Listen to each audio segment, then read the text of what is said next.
Hello, people. I'm Sarah. This story will show you how fast people can change, how jealousy and entitlement can spoil someone's life. I come from a pretty wealthy family. I don't like to boast about my riches since they belong to my father. Still, I mentioned it because it is relevant to the story. My husband, Griffin, was an employee at my father James's company. My dad worked hard to establish the company, and over the years it became big. While my mother didn't live long enough to enjoy the fruits of their labor, my dad continues to have a comfortable life.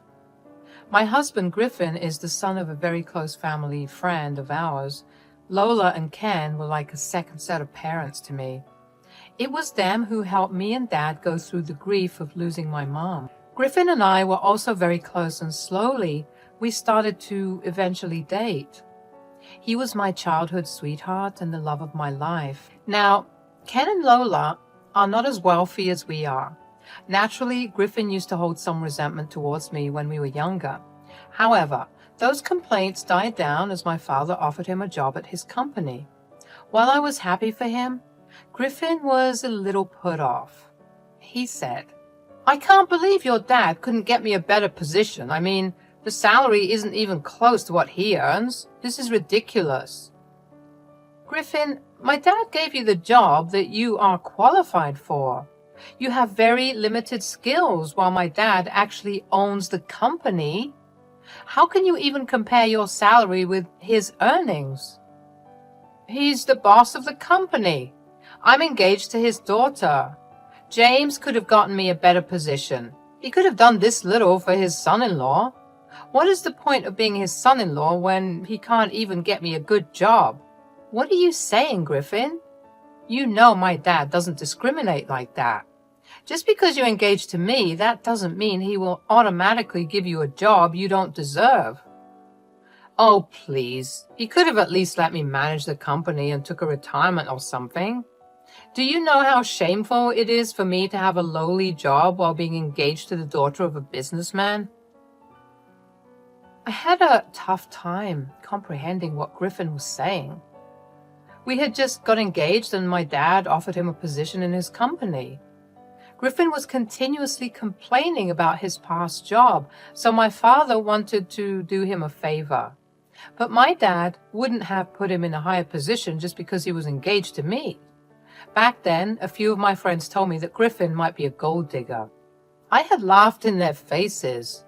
Lola and Ken were like parents to me, and I have known Griffin all my life. I was sure I knew him better. I was sure that he loved me. I was wrong. As soon as we got married, Griffin started to become nasty towards me. He stopped showing me affection and didn't even remember my birthday or anniversary. Slowly, he was starting to neglect me while making me do all the house chores on my own. I begged him to improve his behavior. I said, "Griffin, I can feel you drifting away from me. You have stopped showing affection and don't even want to spend time with me anymore. I'm a busy man, Sarah. I don't have a fortune like your father, so that I can sit on my ass every day. You're lucky your daddy's money lets you do that."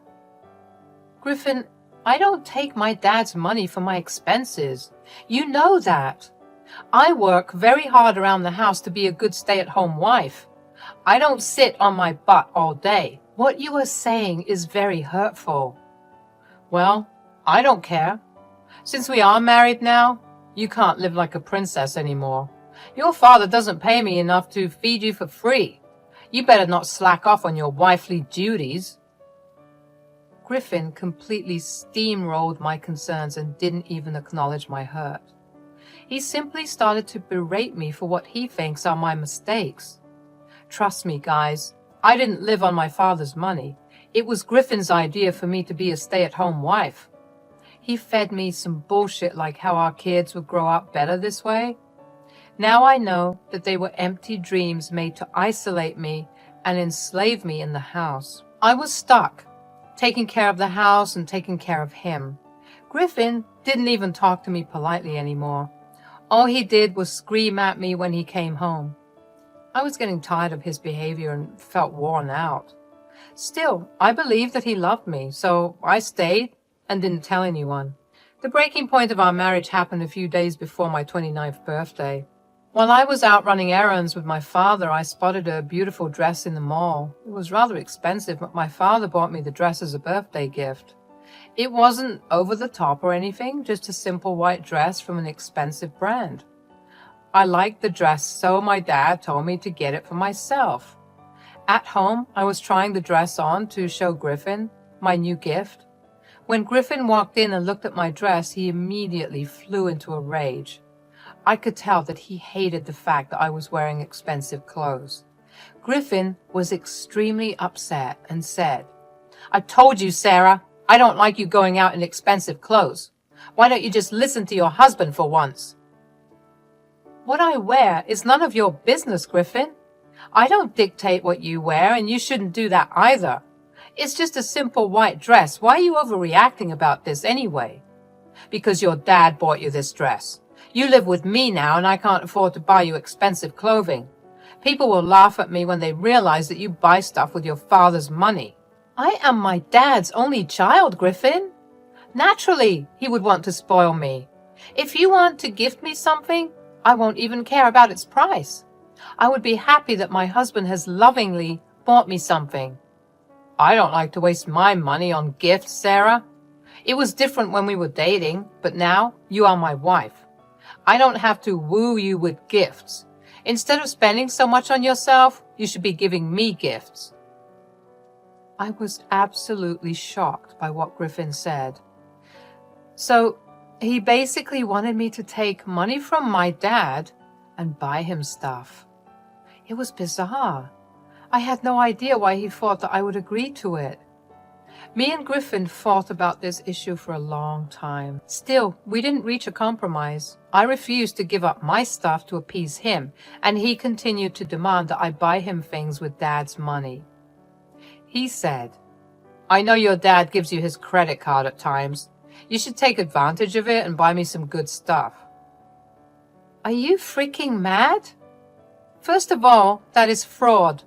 My dad gives me his credit card to pay his bills. You know he is not well, so I run errands for him. The dress was a birthday gift from him. I can't just go around and spend his money on stupid things. You can easily get me stuff as well. You don't need your dad's permission. If you can't buy me something as well, you have no right to get yourself a gift. No matter what, Griffin was adamant that I should either return the gift or convince my dad to give him something of the same value. I was getting tired of his demanding attitude. It was bad enough that he made me pay most of the bills, but it looked like Griffin always wanted more. Slowly, I was checking out of our marriage. Griffin didn't care and was barely home anyway. I was tired of feeling controlled in the marriage. However, divorce was also not very appealing to me right then. Somewhere in my heart, my love for Griffin still existed. I also thought that Griffin still loved me too, but I was forced to make a drastic decision because of his actions. On my birthday, Griffin didn't even wish me happy birthday the entire day. There were no gifts, no cake, no surprises, not even a mere happy birthday. His parents did wish me and showered me with affection, but my own husband didn't even acknowledge my birthday. My dad called me and I broke down on the call. He said, "Sarah, what is wrong, dear? Why are you crying like this? Are you sick?" "No, Dad, I'm not sick. It's just that Griffin didn't even wish me happy birthday today. He has been neglecting me for a while. I'm working very hard to stay in this marriage, but he is taking me for granted." "What are you saying, Sarah? I don't understand. I thought that you two have the perfect marriage. You haven't said anything otherwise. What happened so suddenly?" I finally broke down and told Dad everything. The controlling ways of Griffin, his demands for expensive gifts, all of it. Dad listened to me and was silent the entire time. I could tell that he was absolutely furious at Griffin. He said, "Why didn't you tell me sooner, Sarah? This is not okay. He's becoming abusive towards you." "I still love him, Dad. I didn't want to leave him or tell anyone about our problems. He hates it when I talk about my problems. I guess I got used to not talking about it. Sarah, I think you should take a step back and reevaluate your marriage. I don't like the way Griffin is behaving with you. He is starting to take advantage of you. You need to talk to him and stand up for yourself. I know, Dad. I'm willing to give him a chance, but at this point, I doubt he will change. Let him be for now, Sarah. Today's your birthday, and I don't want to spoil it. I will call Lola and Ken. We will arrange a nice dinner and go out to celebrate. Griffin won't be invited. Thank you, Dad. I think I should get out of the house for a bit. Griffin said that he will be late and doesn't want to go anywhere. Dad and I made plans to celebrate with my in-laws. We didn't tell Lola or Ken about what was going on. I was still on the fence about giving Griffin an ultimatum. My heart and mind was a mess. I quickly got ready and put on the dress that my dad gifted me. It was the only gift I had received for my birthday. As I was going out, Griffin came home. While I was coming down the stairs, he was rummaging through the wine cabinet. He took one look at me and said, "What the hell, Sarah? I told you to get rid of the dress. Why are you wearing it? Where are you even going?" "I am going for my birthday dinner. My dad arranged for a small celebration with your parents. Since you don't even bother wishing me today, you are not invited." "I don't want to go to your stupid dinner anyway. And you shouldn't go out either. I'm tired and I need a drink. You need to cook me dinner. You better start preparing my dinner, and I want this dress gone. Burn it or throw it away." "No, I won't get rid of the dress or cook you dinner.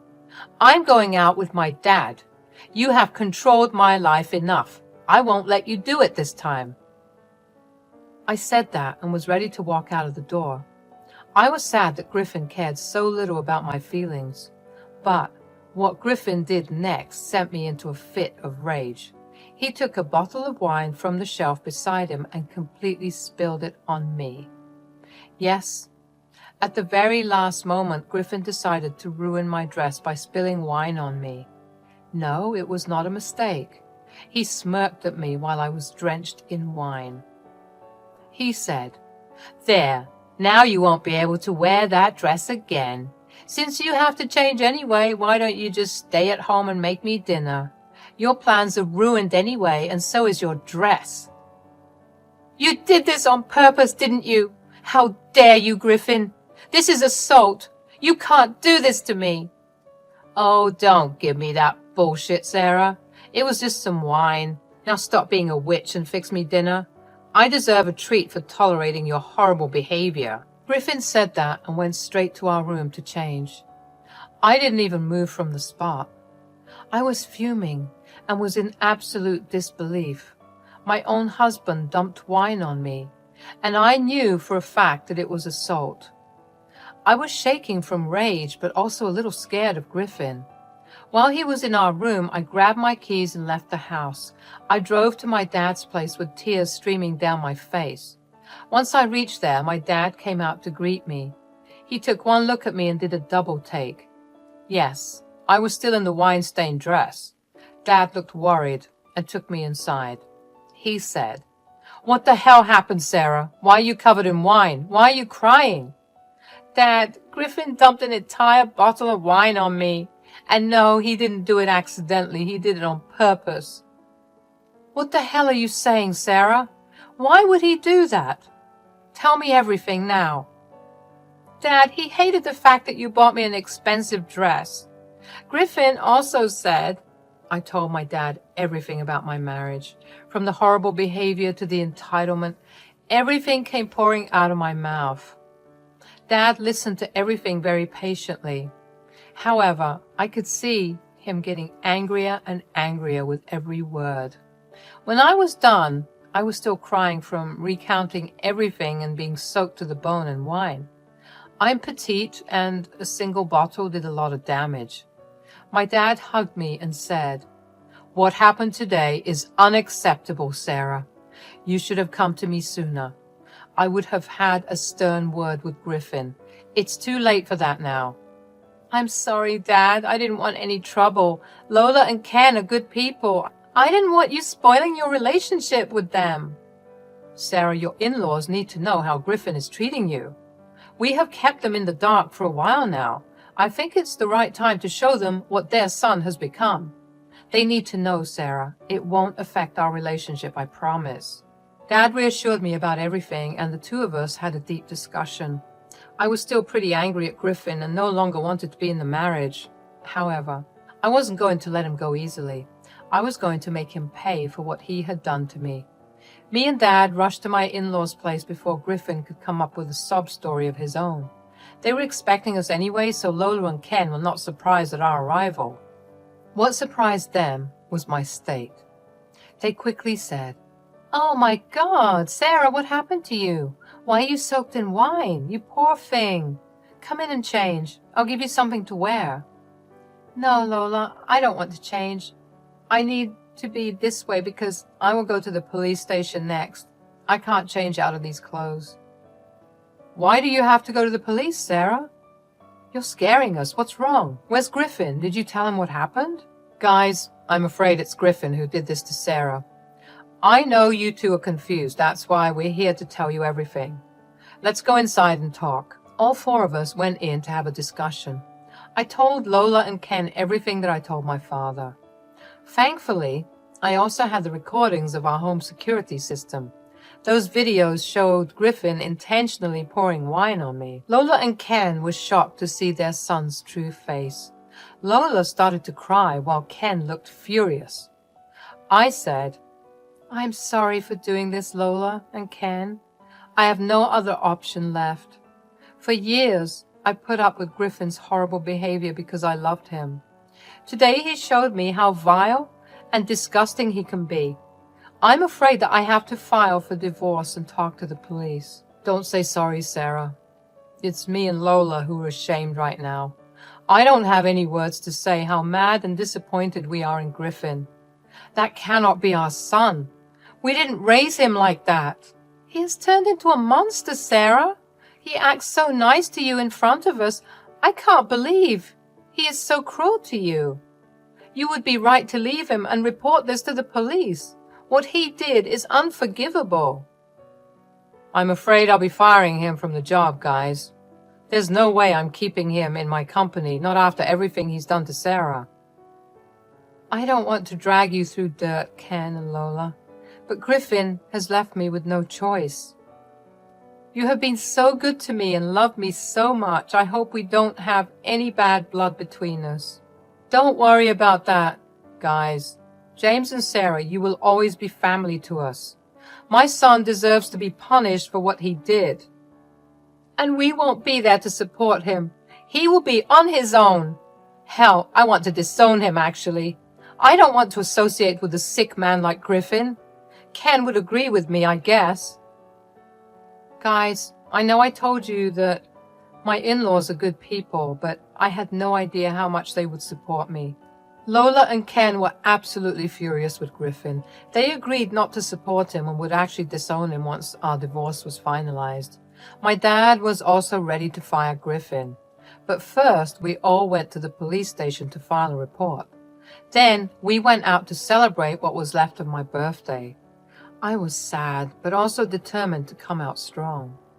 The next day, Griffin called me frantically when I didn't come home. He also panicked over the fact that the cops wanted to talk to him. On the phone, he seemed mad and was yelling at me for defying him and so on. I recorded all the conversations and told him that he would get divorce papers soon. He blew his top and then called his parents for support. When they gave him a piece of their mind, Griffin knew he was in trouble. The next few days, he begged and pleaded for forgiveness.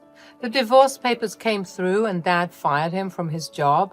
Griffin's own parents refused to help him. So he was forced to borrow money for a lawyer. With a police report hanging on his head, Griffin was having a tough time getting a job. My dad's influence also added to his miseries.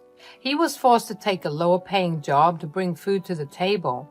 Since I didn't work, our divorce settlement included alimony from him.